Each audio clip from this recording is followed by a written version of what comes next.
واقعہ سلطان صلاح الدین ایوبی قسط نمبر 277 اپنا اسلامک اسٹوڈیو۔ ناظرین، عمرو درویش نے پوچھا تم سے یہ کیا منوانا چاہتے ہیں؟ سوڈانی اور صلیبی کہتے ہیں اپنے تمام قبیلوں کو سوڈان کا وفادار بنا دو۔ اسحاق نے جواب دیا اس کے عوض مجھے مسلمانوں کے علاقے کا امیر بنانے کا وعدہ کرتے ہیں، یہ مسلمانوں کی الگ فوج بنانا چاہتے ہیں۔ مجھے معلوم ہو گیا تھا کہ تمہیں بہت تکلیفیں دے رہے ہیں۔ عمرو درویش نے کہا معلوم نہیں ہمیں ایک ہی کوٹری میں کیوں بند کر دیا گیا ہے، شاید اس میں کوئی بہتری ہوگی۔ میں چاہتا تھا کہ تم مجھے مل جاؤ، میں نے ایک طریقہ سوچا ہے، اس پر عمل کرنے سے پہلے میں تم سے اجازت لینا چاہتا تھا۔ اچھا ہوا تم مل گئے، تم نے دیکھ لیا ہے کہ یہ لوگ ہمیں چھوڑیں گے نہیں۔ عمرو درویش نے کہا ہم اذیتیں کب تک برداشت کریں گے، آج نہیں تو کل مر جائیں گے۔ یہاں اور کئی سوڈانی مسلمان قید ہیں، کوئی نہ کوئی ان کے جال میں آ جائے گا۔ میں ڈرتا ہوں کہ ہمارے چند ایک ساتھیوں کو یہ ورغلا کر ہماری قوم میں تفرقات ڈال دیں گے۔ ایک صورت یہ ہے کہ تم ان کی شرط مان لو، اس بہانے آزاد ہو جاؤ اور اپنے علاقے میں جا کر کچھ بھی نہ کرو، رات کے اندھیرے میں مصر کو نکل جاؤ، تمہیں زندہ رہنا چاہیے۔ دوسری صورت یہ ہے کہ میں ان کی بات مان لوں، یہ مجھے جو سبق پڑھانا چاہتے ہیں وہ پڑھ لوں، ان کا بتایا ہوا بہروپ دھار لوں اور اپنے تمام قبیلوں کو خبردار کر دوں کہ وہ سوڈانیوں کے کسی چکر میں نہ آئیں۔ اگر میں ان کا ساتھی بن گیا تو میں تمہیں یہاں سے نکالنے کی کوشش کروں گا، یہ بھی تو ہو سکتا ہے کہ سوڈانی ہمارے علاقے پر حملہ کر دیں۔ اسحاق نے کہا ہمارے لوگ اتنی جلدی ہتھیار ڈالنے والے تو نہیں، لیکن فوج اتنی جلدی ختم نہیں ہوتی، فوج آخر فوج ہے، ہمیں قربانی دینی پڑے گی۔ عمرو درویش نے کہا ہم مصر سے چھاپا ماروں کی مدد حاصل کر سکتے ہیں، فی الحال ضرورت یہ ہے کہ ہم دونوں میں سے ایک آدمی باہر نکل جائے، اگر ہم دونوں اکٹھے ان کی شرط مان کر نکل جائیں تو اور زیادہ بہتر ہے، میں یہیں رہوں گا۔ اسحاق نے کہا تم انہیں دھوکہ دو، اگر ہم نے اکٹھے ان کی بات مان لی تو انہیں شک ہوگا، یہ سمجھ جائیں گے کہ ہم نے رات ایک کوٹری میں رہ کر کوئی منصوبہ تیار کیا ہے۔ میں سختیاں برداشت کرتا رہوں گا، تم نکل جاؤ۔ ناظرین، صبح طلوع ہوتے ہی کوٹری کا دروازہ کھلا، ایک سپاہی نے اسحاق کو برچی چبوئی اور اسے اٹھا کر دھکے دیتا اپنے ساتھ لے گیا۔ ناظرین، کوٹری کا دروازہ پھر بند ہو گیا۔ تھوڑی دیر بعد سوڈانی فوج کا ایک عہدے دار آیا، اس نے سلاخوں میں سے عمرو درویش سے پوچھا اگر تم نے آج انکار کیا تو تصور نہیں کر سکتے کہ تمہارے جسم کا کیا حال ہوگا، ہم تمہیں مرنے نہیں دیں گے، تم اس دنیا میں دوزخ دیکھ لو گے، ہر روز مرو گے اور ہر روز جیو گے، مجھے کسی اچھی جگہ لے چلو۔ عمرو درویش نے کہا میرے جسم کو ذرا سا سکون آنے دو، یہاں میں کچھ بھی نہیں سوچ سکتا، میں تمہیں جنت میں بٹھا سکتا ہوں۔ سوڈانی عہدے دار نے کہا تمہیں جنت کی پریوں میں بٹھا دوں گا، اور اگر وہاں بھی تم نے انکار کیا تو جتنے دن زندہ رہو گے پچھتاتے رہو گے، ہمیں رو رو کر کہو گے کہ میں نے تمہاری شرط مان لی ہے، تو بھی ہم تم پر اعتبار نہیں کریں گے۔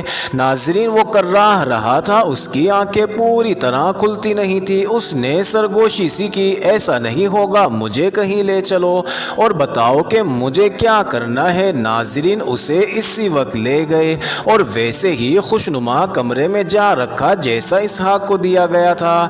ناظرین، تھوڑی دیر بعد ایک طبیب آ گیا، اس نے اس کے جسم کا معائنہ کر کے اسے دوائیں دیں، اسے اعلیٰ قسم کا کھانا کھلایا گیا۔ اس دوران اسی سوڈانی سالار نے جو اسحاق کا جسم توڑتا رہتا تھا عمرو درویش سے پوچھا کیا تم نے ہماری ہر بات ماننے کا فیصلہ کر لیا ہے؟ عمرو درویش نے سر ہلا کر رضامندی کا اظہار کیا۔ ناظرین، کھانا کھاتے ہی وہ لیٹا اور گہری نیند سو گیا، اس کی جب آنکھ کھلی تو رات بھی گزر چکی تھی اور اگلا دن گزر گیا تھا۔ وہ بہت دنوں سے قید خانے کے تہہ خانے میں اذیتیں برداشت کر رہا تھا، جسم بہت حد تک سوکھ گیا تھا، ہڈیاں دکھ رہی تھی، اتنے نرم و گداز بستر پر اتنی لمبی نیند سے اس کے جسم میں صحت کے آثار نظر آنے لگے۔ اسے دوائیاں دی گئیں اور اسے بادشاہوں والا کھانا کھلایا گیا تھا۔ ناظرین، اس کی آنکھ کھلی تو اس کے سامنے ایک لڑکی کھڑی مسکرا رہی تھی،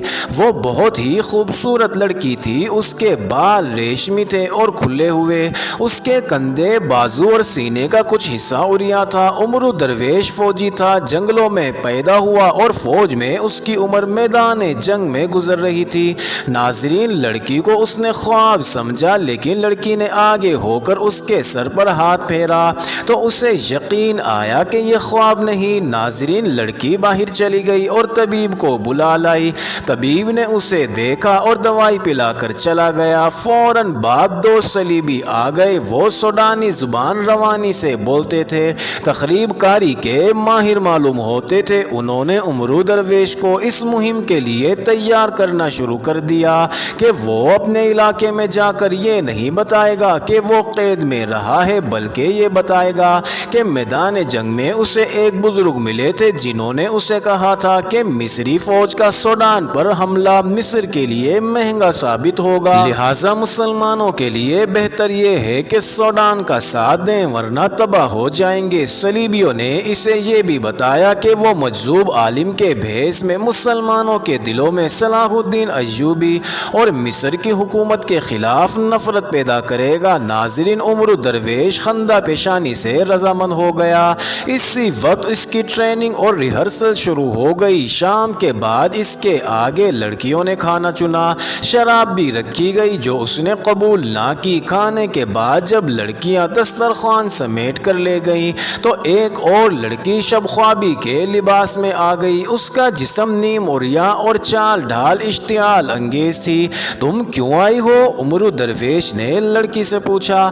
آپ کے لیے، لڑکی نے جواب دیا۔ میں آپ کے پاس رہوں گی۔ تمہارا نام کیا ہے؟ عاشی، لڑکی نے جواب دیا اور اس کے پلنگ پر بیٹھ گئی۔ عاشی، عمرو درویش نے کہا، مجھے تمہاری ضرورت نہیں، تم چلی جاؤ۔ میں حکم لے کر آئی ہوں کہ مجھے آپ کے ساتھ رہنا ہے۔ مجھ سے یہ لوگ جو بات منوانا چاہتے تھے وہ میں نے مان لی ہے۔ عمرو درویش نے کہا، اب مجھے تم جیسے حسین فریب کی کوئی ضرورت نہیں رہی۔ میں جانتی ہوں، عاشی نے کہا، آپ کے متعلق مجھے سب کچھ بتا دیا گیا ہے۔ میں انعام کے طور پر آئی ہوں۔ مجھے یہ بھی معلوم ہے کہ آپ کو میری ضرورت ہے۔ سپاہی جب میدان جنگ سے آتے ہیں تو ان کی روح عورت کی طلبگار ہوتی ہے۔ میں ہارا ہوا سپاہی ہوں۔ عمرو درویش نے کہا، میری روح مر گئی ہے، مجھے اپنے جسم سے نفرت ہو گئی ہے، مجھے اس کی کسی بھی ضرورت کا احساس نہیں رہا۔ قید خانے میں ابلے ہوئے پتے کھاتا رہا تو بھی مطمئن رہا، یہاں اتنے اچھے کھانے کھائے ہیں تو بھی مطمئن ہوں، لیکن خوش نہیں ہوں، میں شکست خوردہ ہوں۔ ناظرین، لڑکی ہنس پڑی جیسے کسی نے جل ترنگ چھیڑ دیا ہو۔ شراب کے 2-4 گھونٹ آپ کو مسرتوں سے مالا مال کر دیں گے۔ لڑکی نے کہا، حلق سے اتر جائے تو مجھے دیکھنا، مجھ میں آپ کو پھولوں کا حسن نظر آئے گا۔ میری مجبوری یہ ہے کہ میں مسلمان ہوں۔ عمرو درویش نے کہا، ہم عصمتوں سے کھیلا نہیں کرتے، عصمتوں کی حفاظت کیا کرتے ہیں۔ صرف مسلمان لڑکیوں کی عصمتوں کی حفاظت کرتے ہوں گے؟ لڑکی نے کہا، میں مسلمان نہیں اور تم عصمت والی بھی نہیں۔ عمرو درویش نے کہا، پھر بھی میرا فرض ہے کہ تمہاری عصمت کا خیال رکھوں، لڑکی مسلمان ہو یا کسی اور مذہب سے تعلق رکھتی ہو، اپنی قوم کی ہو یا اپنے دشمن کی، مسلمان اگر ایمان کا پکا ہے تو اس کی عصمت کی حفاظت کرے گا۔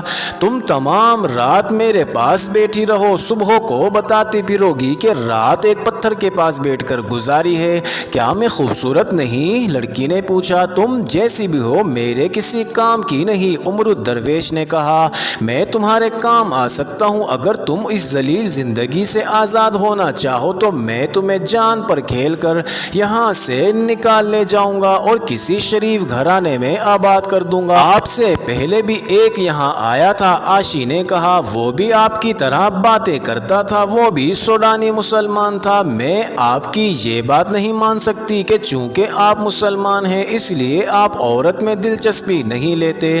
میں نے مصر کے کئی مسلمان دیکھے ہیں، وہ عورت کو دیکھ کر بھوکے درندے بن جاتے ہیں۔ میں 3 ایسے مصری مسلمان بتا سکتی ہوں جنہیں میں نے شراب کی اور اس سراہی نے غدار بنایا ہے۔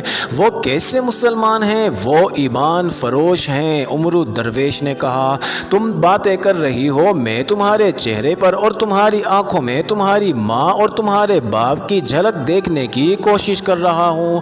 وہ کہاں ہیں؟ زندہ ہیں؟ معلوم نہیں۔ عاشی نے کہا آپ سے پہلے جو یہاں آیا تھا اس نے بھی یہی پوچھا تھا کہ تمہارے ماں باپ زندہ ہیں یا مر گئے ہیں۔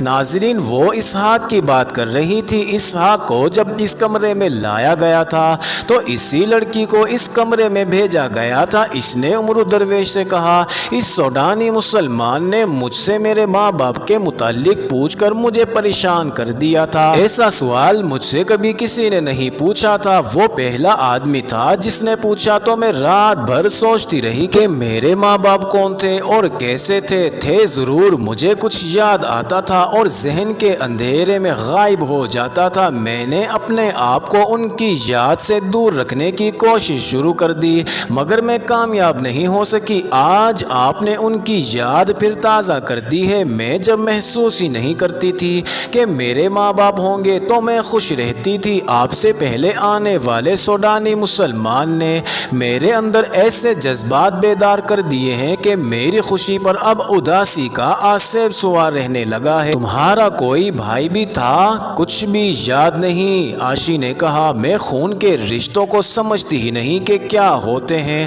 تمہیں نیند آ رہی ہے تو سو جاؤ۔ عمر درویش نے کہا آپ کو نیند آ رہی ہو تو میں خاموش ہو جاتی ہوں۔ عاشی نے کہا جی چاہتا ہے کہ آپ میرے ساتھ باتیں کرتے رہیں، مجھے آپ جیسے آدمی اچھے لگتے ہیں۔ میں جس آدمی کے ساتھ کچھ وقت گزارتی ہوں اس سے مجھے نفرت سی ہو جاتی ہے، مجھے مسکرانا پڑتا ہے۔ وہ سوڈانی مسلمان جو آپ سے پہلے یہاں آیا تھا مجھے ساری عمر یاد رہے گا، جسے اس کمرے میں لایا گیا تھا۔ آپ دوسرے آدمی ہیں جن کی میں ہمیشہ قدر کروں گی۔ آپ نے میرے اندر روح اور جذبات کو بیدار کر دیا ہے۔ آپ مجھے شاید روح کی نظروں سے دیکھ رہے ہیں، دوسرے مجھے جسم کی بھوک کی نظروں سے دیکھتے ہیں۔ میں تمہیں آبرو باختہ لڑکی سمجھتا تھا لیکن تم عقل اور فراست کی باتیں کرتی ہو۔ عمر درویش نے کہا میں حسین اور میٹھا زہر ہوں۔ عاشی نے کہا پتھروں کو موم کرنے کی مجھے تربیت دی گئی ہے، میں کوئی سیدھی سادی لڑکی نہیں۔ جابر حکمران کی تلوار اپنے قدموں میں رکھوا سکتی ہوں اور عالموں کے منہ پھیر سکتی ہوں مگر اپنے آپ کو وہ موم سمجھنے لگی ہوں جو ذرا سی حرارت سے پگھل جاتی ہے، کسی پتھر کو نہیں پگھلا سکتی۔ ناظرین، رات گزرتی جا رہی تھی، نیند کا خمار اور عمر درویش کی باتیں عاشی پر غالب آتی جا رہی تھی۔ معزز ناظرین، یہ انٹرسٹنگ ویڈیو جاری ہے، اگلی ویڈیو قسط نمبر 278 میں دیکھنا مت بھولیے گا۔